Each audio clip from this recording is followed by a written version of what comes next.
So this is Tom Landry. Welcome to another episode of Home with Tom Landry. And today I have my esteemed guest. Is that weird to say? Is that strange? It feels just right. It feels right? Okay. Yeah. Esteemed guest. Well, you're a friend. I mean, and you're a colleague, and you're somebody that I'm super psyched to have on the team, obviously. Real estate's a very a tough thing to find people who are at this incredibly high level to come and work with you. And I've had the good fortune of finding Courtney out there. And we met through a weird social post that I did one time. I think you'd probably followed me. And so Courtney is, if we have a two-legged stool, she's really the other leg of that stool. So we have a wonderful team, and it's just gotten better and better. So welcome to the podcast, Courtney.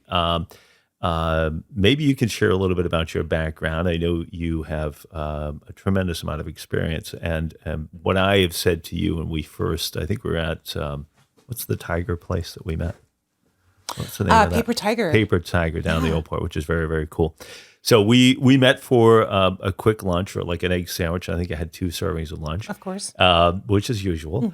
And I think out of that meeting, like right then, I called you like the unicorn, the enigma, these type of things. You have this incredible, varied background, which is, again, so tough to find in our industry. So welcome. And maybe you can share with us a little bit of your background. How did you become a unicorn?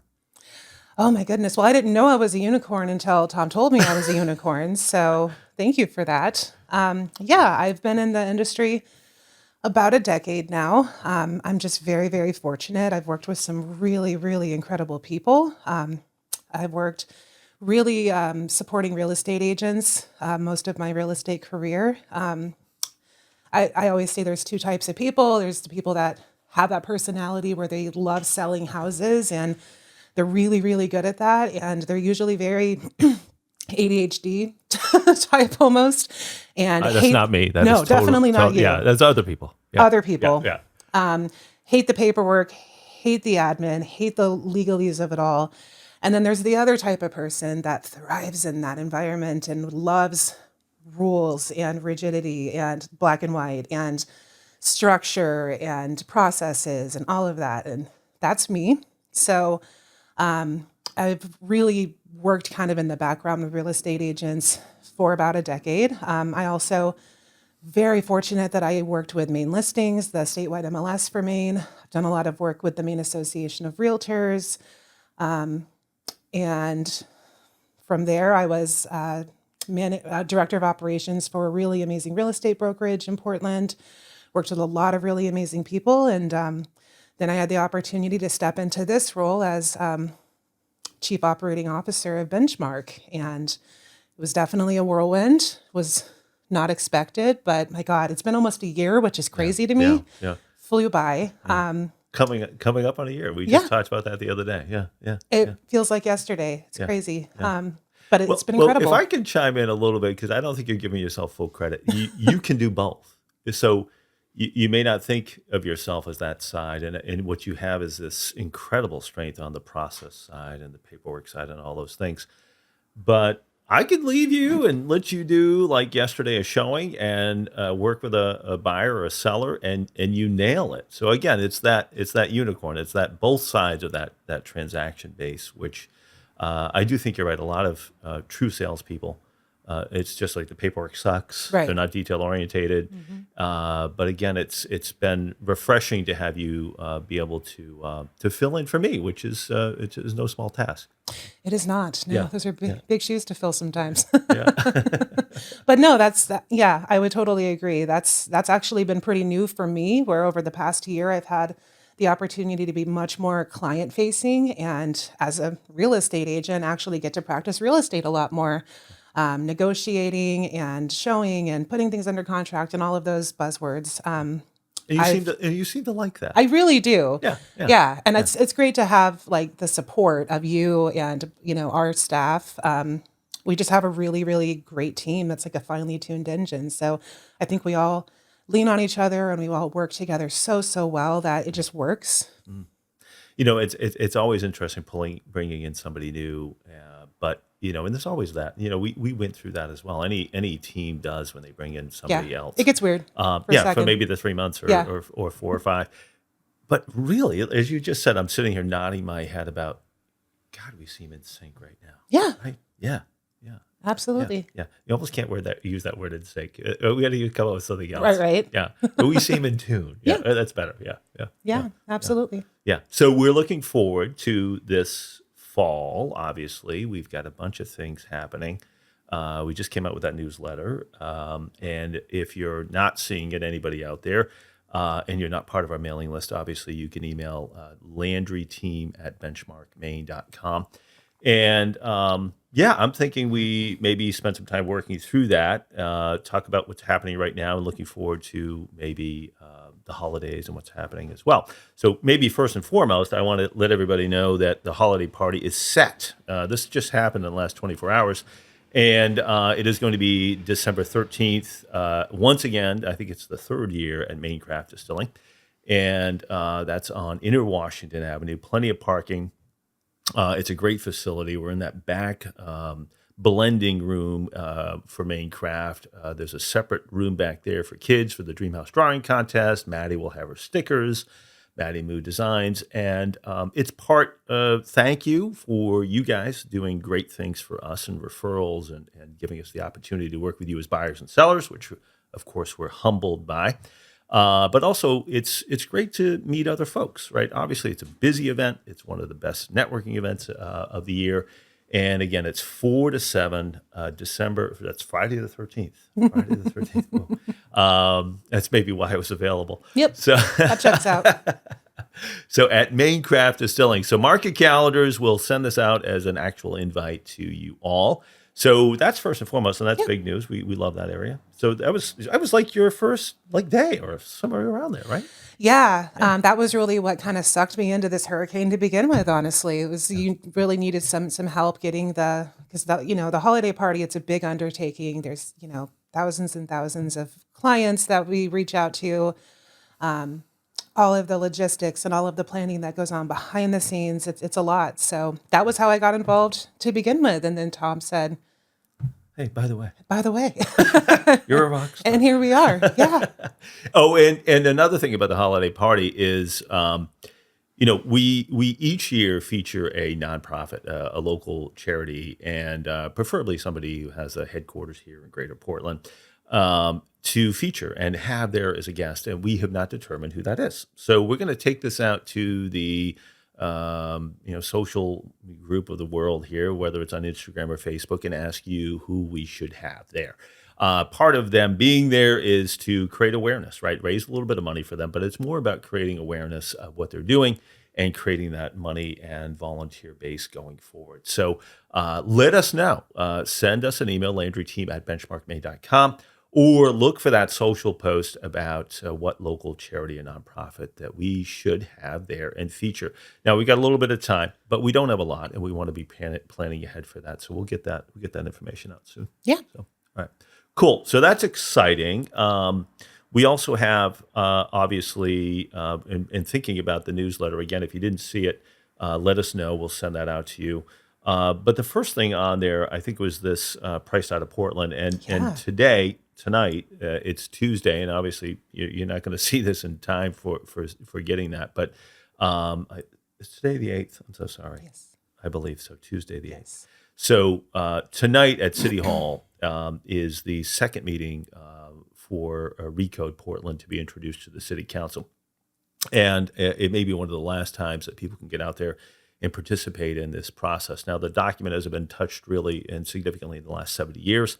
It is going to determine the blueprint of sort of how we use our land. And really what pushed me over the edge to get the book priced out of Portland out of my head and off of some of the notes that I was taking. For years, to be clear. For literally for a couple of years, I've been working on this. And was this event, this idea of Recode. So the book's out there. You can go into homewithtomlandry.com to download the ebook. It will be printed soon, which we're excited about. And so in that, I have specific recommendations around Recode. I have specific recommendations around what we need to do and put into place to solve our housing crisis. So Katrina's working on sort of the final touches of this right now. Yeah. Yeah, yeah. So hopefully we get that out there, we get that on the shelves, and it might be in a local bookstore. It's ironic too. We had a bit of a moment there, and I know Mary, gave me some feedback Yeah. about the cover. If people have seen the first cover and what it is now, I think it's much better. Oh, absolutely. Yeah. Yeah. We went through a little bit of a redesign, and I really love how it turned out. Yeah, Katrina's been fantastic, and that's another member of our team. So the next section on there is really around Aurora Provisions. And really, it's not just Aurora Provisions anymore, right? So this is, if anybody's a local of Portland, they remember, Marika and Leslie and the entire team at this sort of hub of the West End. And literally, it was in business, I think, for about 20 years. And it was a place where kids would go after school, and they catered weddings, and Yeah. it became like the third spot. You have home and school and probably Aurora Provisions. So when it closed down and changed hands, actually, Marika, I sold the business and the real estate for her to an individual, and then they went bankrupt not too long after, and really was because they changed things too much. So since then, we've all been kind of pining about getting something back in that space, and a couple of things came and went. COVID happened, and we're kind of bummed about it. But what we're doing right now is a rebirth of that. It's going to be called Aurora Condos. You can go on to auroraportland.com. We're introducing those condos right now. There'll be 9 very, very high-end, very luxurious, what we're calling eco-lux condos, and there'll be a little cafe. So we're excited about that. Yeah. Yeah. I've seen the renderings and the fits and finishes, and it's like nothing I've ever seen. Yeah. It's crazy. Yeah, so each time we do these things, guys, we get a little bit more.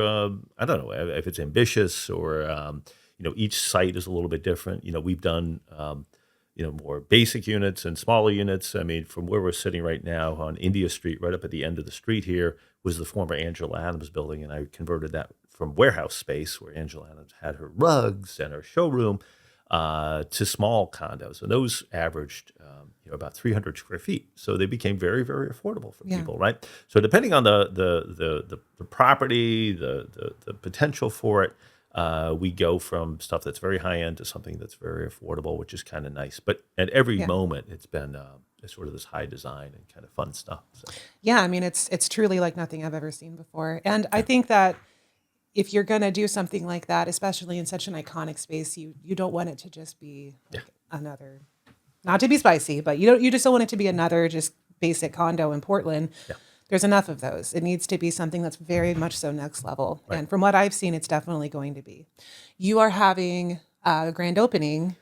Yes, the 26th and 27th of October, 10 to 2. So a nice big wide window there to come over, and it's on site. So we're taking the former Aurora Provisions cafe and turning it into a showroom. There'll be a big screen TV with virtual sort of reality walkthroughs of the spaces.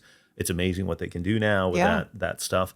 We'll have the fit and finish or sort of samples of cabinets and countertops and these things. We're also going to have discussions about the book too, so that they will have copies of the book there for people to take, and we're also just going to talk about the idea of how do we solve Portland's housing crisis. So Right. that's going to be woven into this. We're going to have a little section for the family. Obviously, this is something where if the parents want to come see a lovely condo, okay, there's a 3-year-old and a 6-year-old. What are they going to do? So we have a Right. section called Dream House Drawing Contest. So there'll be a table there, and they can draw what their idea of a beautiful house looks like. Yes. Yeah. Awesome. So next on the newsletter was a little bit about the NAR settlement. Yeah. If you wanted to speak on really what we're seeing in the real world since these changes have come out. Changes that we are seeing now is that if we're going to tour property with a buyer, and I don't represent the seller, they have to have written representation with me as a buyer's agent before I'm allowed to show them the property.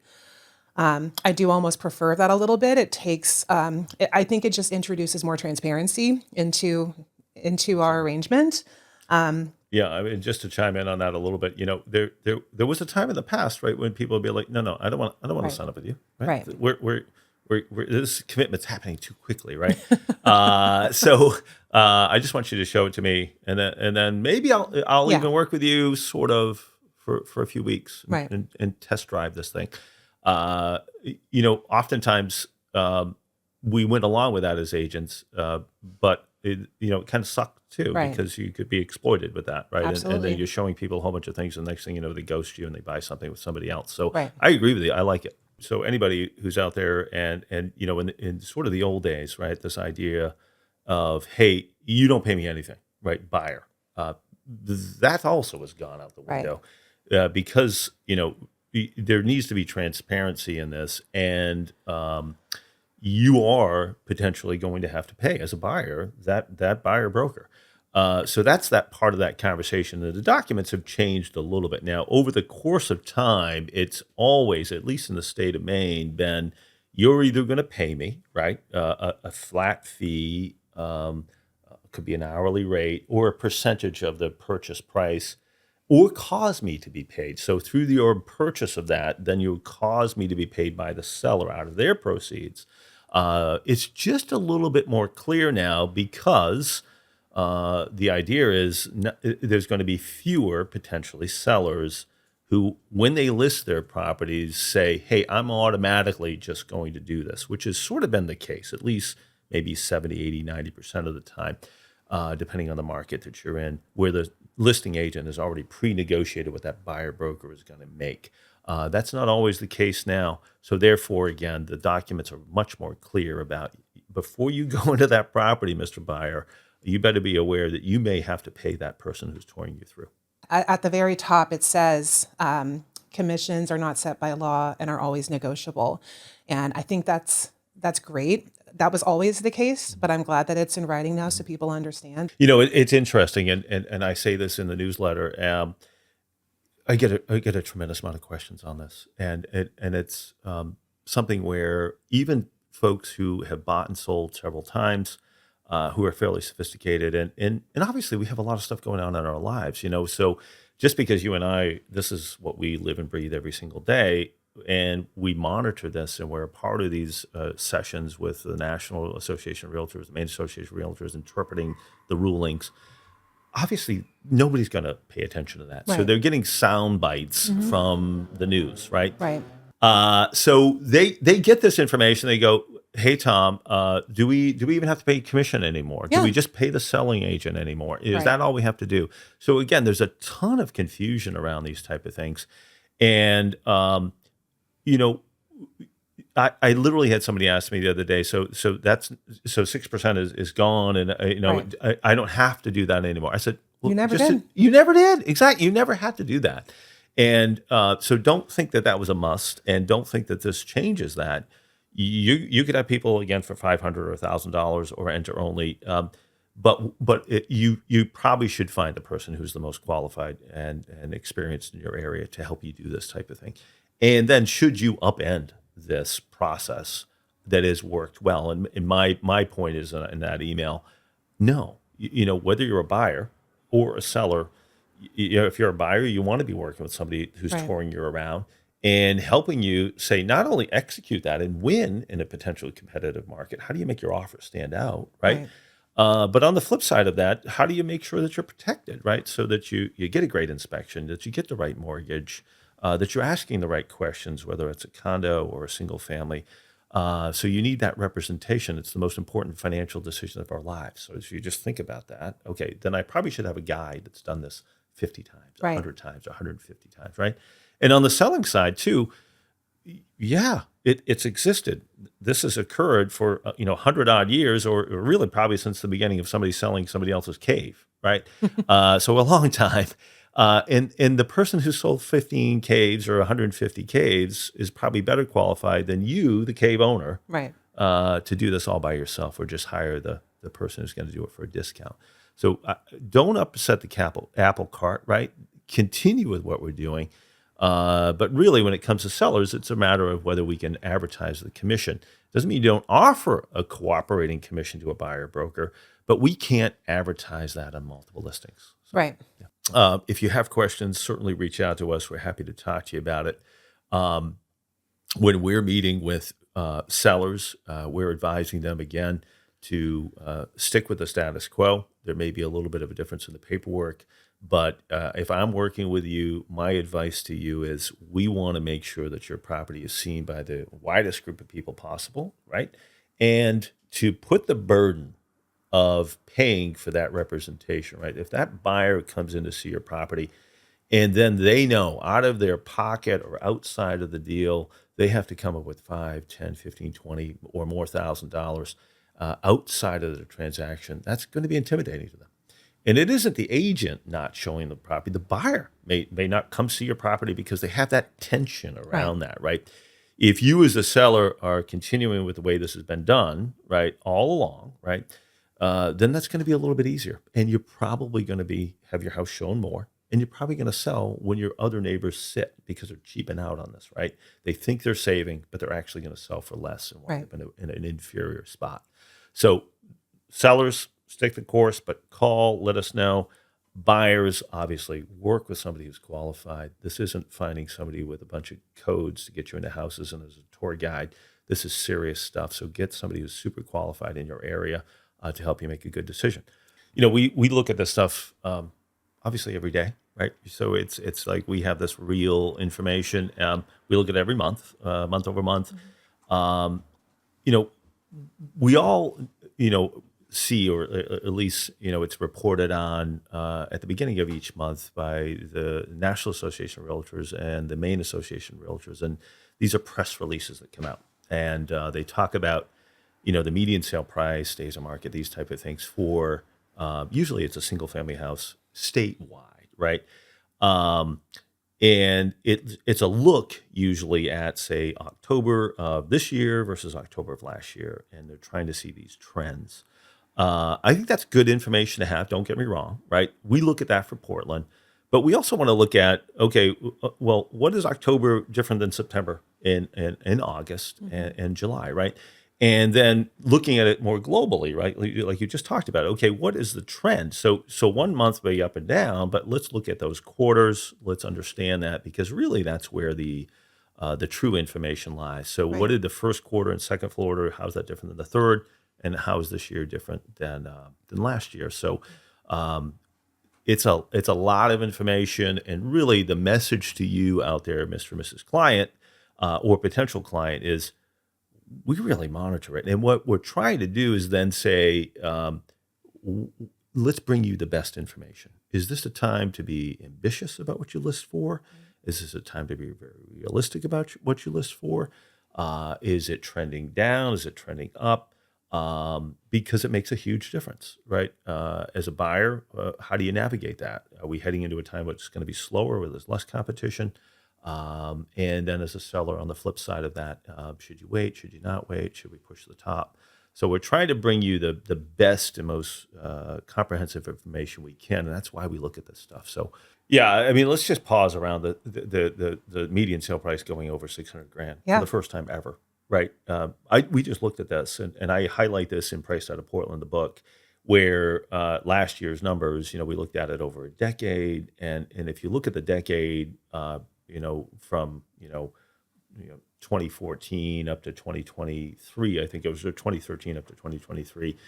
There was like a 140% increase or 136% increase in property Yeah. values from like 230,000 up to this 570 last year. Um, I We couldn't have predicted that it would have gone well into the low sixes, like Right. $610,000. It's just mind boggling. And it really says to me, obviously, and then look at every one of these segments, which we'll get to, is we continue to have limited supply, ongoing high demand, and there seems to be no end to that, right? Even with high interest rates for the entirety of this third quarter, and really the entirety of this year and most of last year, right? As the Fed just kept ratcheting up rates. Kind of shocking. Obviously, being in an industry, you and me, seeing things, price drops and these things and things lingering on the market a little bit longer, you would have thought Right. that the prices would have dropped, but they're The not. data shows it's not. Right, right. So my Absolutely. interpretation of that and why is that sellers are getting a little too ambitious. My neighbor got X. Right. I know what that house is. I want Y. I'm going to go 50 over that. Right. And they haven't gotten the memo that we're at a plateau in the market. It's still going up a little bit, but not the COVID surge that we saw. Right. So it's not the time to list way over what your neighbor got. List at, and you should still sell for more than your neighbor, right? But I think that's why we're seeing the list high, the price drops, but it's still setting records, which is crazy. Yeah, absolutely. So next up would be condos. So number of sales went up 81% this quarter versus last quarter. It was 63 quarter three of 2023 and 114 quarter three of 2024. The median sales price was up 10.5%, and the days on market was up 42%. Yeah. So condos are tricky, right? Right. So they're the most volatile segment of the real estate market. There can be a whole bunch of stuff listed when a new building comes on the market, right? So you could have a 100-unit building that's just come on the market, and you have this influx of all these units, right? Then at the flip side of that, that's why you see all these ones sold, is basically Hobson's Landing. You had, I think it was like 150 units, and you have them closing all in this sort of quarter because they've been in the queue for about 2 years. Right. So, but overall trends are overall trends, Right. and that market's still very healthy. That's what you sort of look at. Condos are usually a leading indicator of if you're going to see a market correction, it usually happens there first. Right. We haven't seen that. Also, if you think about an economy slowing down, there is a segment of our condominium market here, which is second and third homes, Right. right? So when things get tough, right? If I'm a little worried about my own personal finances, I'm not going to sell my primary house in New York or New Jersey or DC or wherever Right. I'm from. I'm going to sell that Portland condo. So then you usually get a flood of inventory, right? It's no different than a resort community somewhere else. Those are the things that those inventories sort of go up and down as the economy goes up and down. We haven't seen that. So that's also fascinating, the Yeah. resilience of our market. Absolutely. Yeah. And then last up is multifamilies. This is specifically 2 to 4 unit multifamilies in Portland. So number of sales from quarter three of 2023 to quarter three of 2024 is up 26% from 23 to 29. Median sales price is up 4.7%, and the days on market is up 15.4%. Yeah, again, incredible. These are those owner-occupied multis, the smaller units that are condo and single-family alternatives. Portland has a tremendous amount of this inventory, so it's not surprising. We've participated in some of those sales. We do a lot of these 2 to 4 unit sales ourselves. What we don't look at stats wise is the 5 and up, and as you and I know, Courtney, we don't report on that, but we know about it. Those have lingered on the market quite a bit, especially in Portland with rent control. Absolutely. So if those units aren't already at the peak of the rents, and the landlords have been pretty reasonable with their rents, we're seeing those sell for much more suppressed numbers. Yeah. Yeah. Absolutely. So let's talk about looking ahead and what this means let's start with buyers. Yeah. So I personally, as we head into this fourth quarter, right? I think they should be buoyed by the Federal Reserve taking a 0.5 point drop. There is, listen to the Fed board and the Fed chair, Chairman Powell, and when he said he had all the tools to curb inflation nearly 2 years ago when this started. We should have listened to that, right? He was going to be methodical about raising rates to solve that. They've talked about dropping them, but being measured in it. So I do not think it's going to be something where they're going to continue to look at, hey, another half rate drop. They're going to base this on data. And so we should be encouraged by that drop. I think buyers should take stock in the fact that if I get in now, and let's just say it's 6.9 or 7.25, 7.5, that there's a very good probability over the next year or two that I'm going to be able to drop my rate and refinance. So I think it's a really good time this fall and this winter to get in the market. I also think any if you look specifically at this time of year, If a seller has been on for a while, right, and we have listings, and any agency has listings which have lingered. You start out in May and June, you're very encouraged. Maybe you shot the moon on that price a little bit, right, going over where your neighbor was. Maybe you took a drop or you didn't. But if they're still on the market right now, and we're heading into November, and usually that person should be motivated. They may not be, but they should be a little more motivated. So don't be afraid to make that offer. Don't be afraid to get out there looking. And especially too, as you get into December and January, where there's far fewer buyers, a lot of people sort of check out. I don't want to go moving in the winter. Right. I don't want to look at that. It's a pain in the ass with the snow and the ice. Right. If you can swim against that current, I think you may have an opportunity for some good values this winter.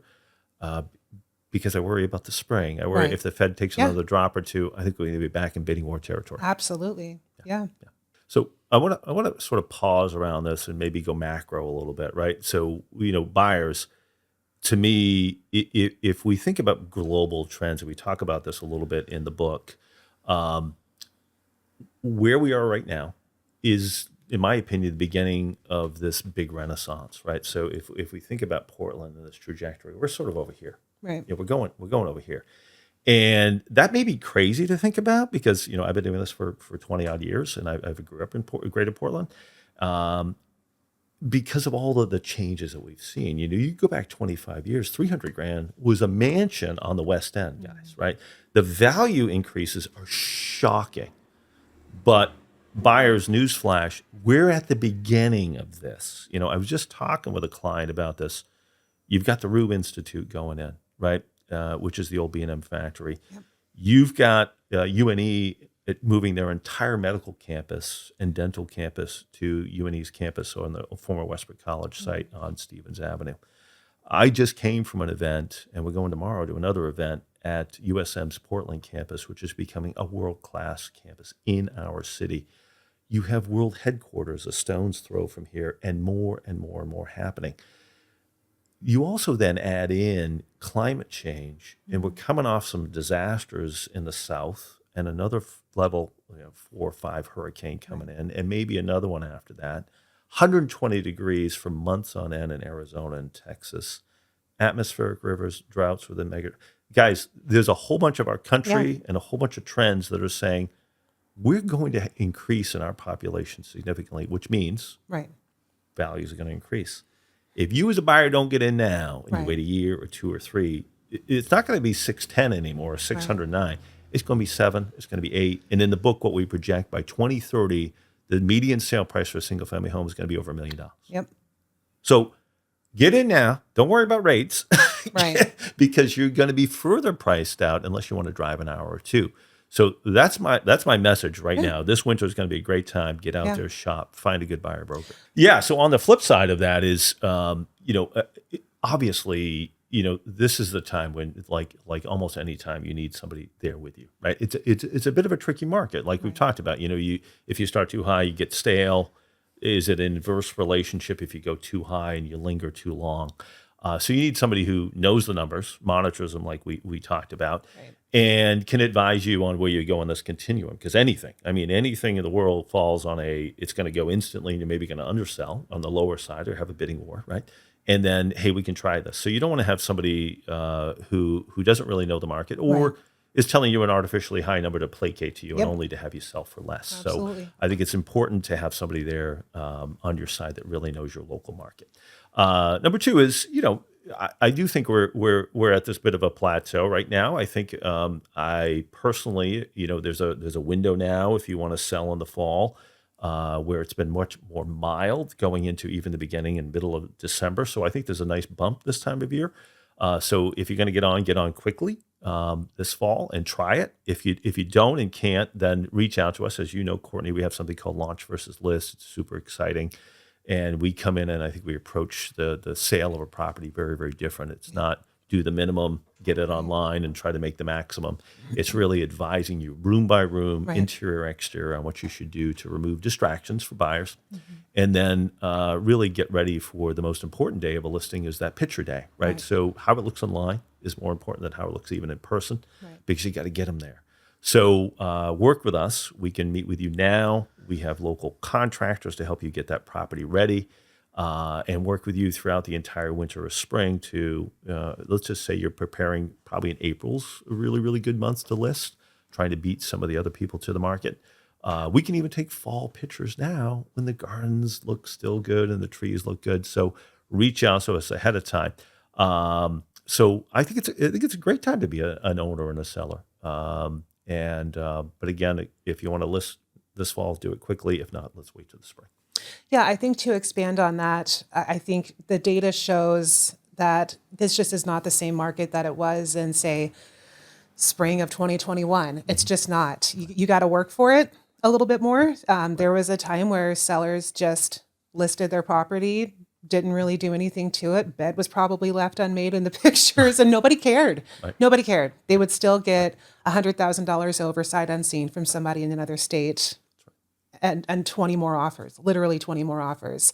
It happened all the time. You still do get some bidding wars now, but you really have to do it right. And you have to do it right the first time. I say a lot that you don't get a second chance at that first impression. So working with the right team and having somebody in your corner that knows exactly how to get you the most money is so, so important. It's not a matter of just take some pretty photos. There's work that has to go behind that. Some people are just so meticulous and they live HGTV ready, and that's amazing, but that's not real life for a lot of people. There's work that has to be done to get there. We have a network of contractors and stagers and all of these people that we use as a resource for our clients to make sure that picture day is the day that it's going to look the best for everybody that looks at the property. So you have to work for it a little bit more, and then you can still get those bidding wars, but it's just not the same as it was 3 years ago. Yeah, I think you nailed it. There was a time, and I remember talking to my wife Amy about this. As I don't know what your house is worth anymore. Yeah. I mean, literally during COVID, we had no idea. Yeah. Because it just defied all logic. Right. I mean, suddenly they jumped by 25%. You're Yeah. like, okay, that's I would set the initial asking price, and it would go nuts. Right. 20 offers, that was almost routine. So that's clearly not happening anymore. Right. The panic buying, the virtual buying, I've never seen it. I haven't even been to Portland, right? Right. It's escape buying.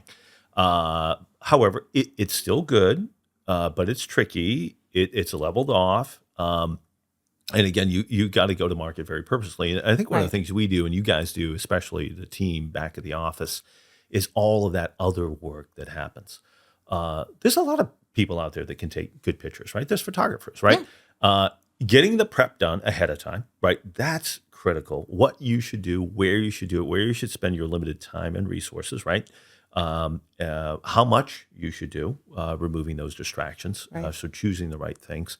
And I think one of the things, back to your point about what we have unique, and one of those unique value propositions in this idea of launch versus list is, if you pick up the phone, you're an owner of a property, and let's just say, you're not calling these type of contractors all the time, but you need some electrical work done. And you need to fix that stain that's on the ceiling in your living room that's old because you replaced the roof, but it's still there. It's going to distract a buyer. You need to declutter. You need to bring in some new furniture. You need a deep cleaning. It can be intimidating. And what happens when it's intimidating is I throw up my hands, right? I don't want to do anything. It's too much. I'll postpone the sale, or, I'm just going to hire somebody that just puts it on the market. And I don't want to go through that effort. We can make it easy on you. We have those teams of people that are hypersensitive to being, having good bedside manner and Absolutely. not making you feel bad about the way we all live. Yeah. I mean, there's a 0.5% of people that live HGTV ready, like you're saying, which is good for them, but that's not reality for everybody else. So we can help you go from, we're on your team. Your house doesn't have to be perfect before you invite us through. And we have that group of people that's trusted. And when we call them, or you call them and tell them you're working with us, they're going to come over in the next week. We're going to be able to do this stuff. And it doesn't have to be months, right? It doesn't have to be this massive lift of, oh my God, it's just going to take so much time. It can literally be in days. You'd be surprised when we bring over a little army of folks to and transform your house. So that can happen really quickly, and we're here to support you on that. So, and it is hyper important. But going back to you guys and the internal team, I think that's where some of our secret sauce comes in. But getting that promoted on social, getting that promoted in other ways to create that urgency, and not for nothing too, it does send a signal when you list with the highest performing group and team, our team in Portland, and sort of then beyond that, Greater Portland, we're one of the top agencies and agents in the entire state. Don't think that doesn't pack something Right. with the buyers. They know that, right? And they know that you're then taking it. It doesn't think that packs something with other agents. Yep. Oh goodness, hey, they've chosen, that seller's chosen to list with somebody who sells a lot of houses. We better perk up. Right. We better get there, and we better offer a lot of money. Yeah, absolutely. So I also think we should touch on the number of price drops that we've seen, because the two kind of go hand in hand a little bit. I don't have the data in front of me, but I pulled a ton of data over the number of price drops per property type in this quarter versus last quarter. And it is wild. It's, I mean, tripled. It's crazy. I'd like to talk about what that means from my perspective. I'm seeing a lot of people in the market that are still shooting the moon, as you say, and thinking that they can still get the price that maybe they could have gotten 3 years ago, and maybe sometimes not necessarily prepping the listing as much as they could have. And unfortunately, it lingers and sits on the market for months and months and months, and eventually they have to take a price drop down to where it probably should have been listed to begin with. Right. We deal with this all the time, right? It's a tough conversation to have with people that things are level, or maybe they're not going to get what their neighbor got, right? Even if their house is better, right? So what we do is we provide truth and honesty and an informed opinion around this stuff. I never buy listings. I never tell them a number I think they want to hear to ingratiate myself to them to then list with me. It's a disservice to them and to you. Yeah, Absolutely. Yeah. But as you know, Courtney, and this may not be a news flash to the consumer, is there are literally companies that train their agents to do that type of thing. If you give them a higher number, then they sign on with you for 6 months. Usually that's the length of a contract. Then you've got the property to take the price drop. Right. Well, what this disservice is, obviously, is if you don't list right at the start, usually you become quickly stigmatized, right? And it may only be that you've listed higher. However, a lot of times, it's psychology with any purchase, right? I want to buy what somebody else wants to buy, right? If a store is busy, I'm going to go in there and say, what's going on, right? Right.